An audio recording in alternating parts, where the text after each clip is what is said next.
Olá, pessoal, eu sou a Elaine, sou psicoterapeuta e vou voltar a falar um pouquinho sobre a ansiedade. Já falei um pouquinho em um vídeo anterior que está circulando aí nas redes sociais.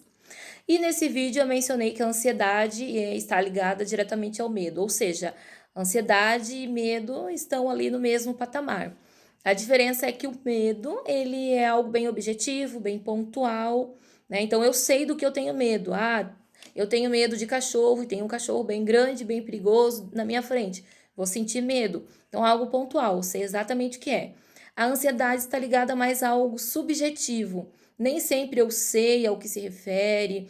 Ela está sempre projetada para o futuro, são as preocupações, as incertezas que nós temos. Será que vai dar certo? Será que não vai? Né? Então, e sempre ligada a pensamentos negativos. Ansiedade nunca está ligada a pensamento positivo e sempre a pensamento negativo. É uma crença, muitas vezes nós temos, de que da probabilidade de dar errado e o medo de isso dar errado, e é um medo exacerbado. E como é que ocorre, né, esse ciclo aí da ansiedade? Ele está ligado ao ciclo da adrenalina. Então, o que ocorre? Como está ligado ao medo, está ligado ao nosso instinto de defesa, de sobrevivência. Então, nós nos deparamos com um perigo e, ao se deparar com esse perigo, nosso organismo entende: opa, tem um perigo. Se tem um perigo, eu preciso me preparar para lutar ou fugir, que são as coisas mais comuns.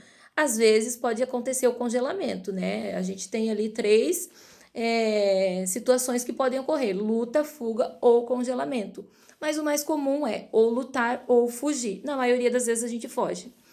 Mas o nosso organismo ele precisa se preparar, né, para essa ação de luta ou fuga. E o que acontece? Há uma descarga no nosso organismo de adrenalina, noradrenalina e cortisol. E se eu estou sentindo medo, por exemplo, de um perigo iminente, né? Tem ali um perigo na minha frente e senti medo, o meu organismo fez essa identificação, fez essa descarga no meu organismo desses neurotransmissores para que eu consiga agir. Então eu vou agir, ou eu vou lutar, ou eu vou fugir. É um medo, está ali na minha frente, diante de mim. Então eu vou gastar isso, né, com a minha ação. No caso da ansiedade, isso não ocorre, porque é uma coisa subjetiva, voltada para o futuro, são incertezas. Eu não sei se realmente vai acontecer ou não. Só que o meu organismo, ele entende que eu estou em perigo. E se ele entende que eu estou em perigo, o que ele faz? Manda essa descarga de adrenalina, noradrenalina, cortisol.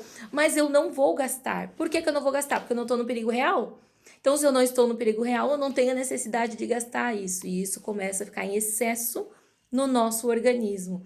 E quando isso começa a ficar em excesso, as pessoas começam a ter os sintomas de ansiedade. Então, elas começam a tremer, elas começam a sentir falta de ar, elas começam a ter taquicardia, começam muitas vezes a ter problema intestinal, começam a ter até problemas urinários, porque é uma tentativa do seu organismo de ir eliminando, né, esse excesso de adrenalina, noradrenalina no seu organismo. Então, tudo isso é prejudicial e precisa ser corrigido, né, precisa ser tratado. Algumas dicas para você conseguir controlar a sua ansiedade. Pratique uma atividade física, isso é excelente para o seu organismo. Então, pratique atividade física, tome bastante água, cuide bem da sua alimentação, tenha sempre, opte sempre por alimentos saudáveis, evite o açúcar, que a pessoa que consome muito açúcar, ela tem a tendência, geralmente ela é uma pessoa muito mais ansiosa. Então, evite o açúcar, durma bem, que isso é fundamental, né? Você dormir bem, viva o presente, não se preocupe tanto com o futuro. Ah, Elaine, então você está dizendo que não precisa se preocupar com o futuro. Não, eu não estou dizendo isso.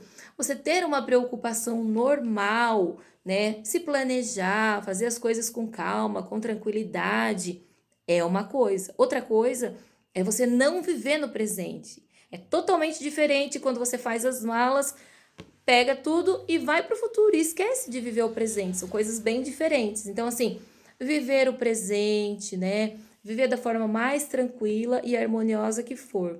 Tá bom, pessoal? Essa é uma dica aí para vocês. Se cuidem.